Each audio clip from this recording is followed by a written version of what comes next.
प्रिय माने प्रभु जीशु नाम नमस्कार ज्ञापन करुँच आपण मैंने केमी अच्छा खुशी आनंद अथवा भयर अच्छा कि प्रभु लोक मैंने सबुदिन आम्भे मैंने आनंद रहा उचित। आज केमी अनुभव करुँच आज दिन केमी कटो यह आपण मन कर चिंतार अच्छा प्रभु लोक मैंने ईश्वर वाक्य कहे आम्भे मैंने कौन से विषय निम्ति चिंता न करवा दरकार। आसतु आम मैंने गोटे वाक्य आज पढ़ा। प्रभु दास लिखुंट एफेसियो 6 अध्यायर 10 पद। प्रभु ठारू शक्ति प्राप्त होई तांको पराक्रम बलवान हुओ। प्रभु यहीपरि कही परमेश्वर आम मान एहीपरि कहीं कही आम मैंने केवे चिंता करियोछु कि प्रभु प्रिय लोक मैंने आम मान जीवन निमंते आम मान शत्रु जड़े रही अच्छे ताहार नाम शैतान अटे।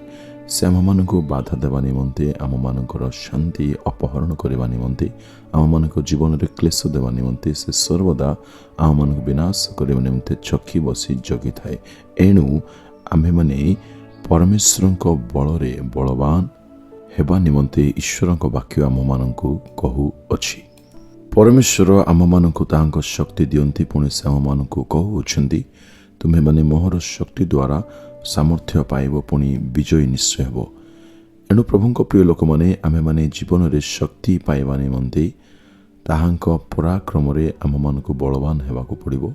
पुणी आम मानकर बल शक्ति ठारे आम मान भरोसा न रखी परमेश्वर जे शक्तिर स्रोत अटंती ताहांक ठारे जदि आमे माने भरोसा रखा बढ़िबा तेबे शत्रु शैतान समस्त चातुरी आम्भे माने निश्चय बल पाई परिबा, निश्चय विजय लाभ करि परिबा।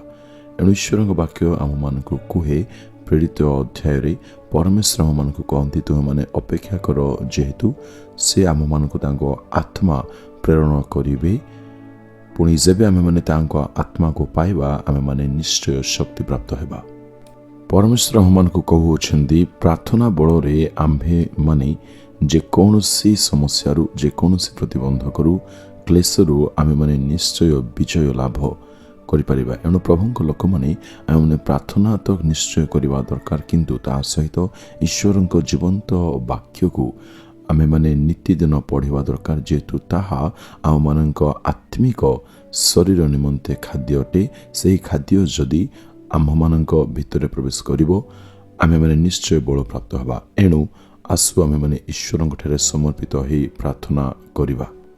हे स्वर्गीय परमेश्वर प्रभु प्रार्थना मु करुछि पुओ झील मानू तुम्हें आपण बल बलवान कर आपण शक्ति से शक्तियुक्त कर एमान जीवन थिबा समस्त दुख कष्ट वेदनार विषय को जीशु नाम दूर करदे बोली मु प्रार्थना करुछि। पिता तुम्हें एमानकर सकल भार बोझ बहन कर बोली एही प्रार्थना मु जीशु ख्रीष्ट नाम मागुछि पिता। आमेन आमेन।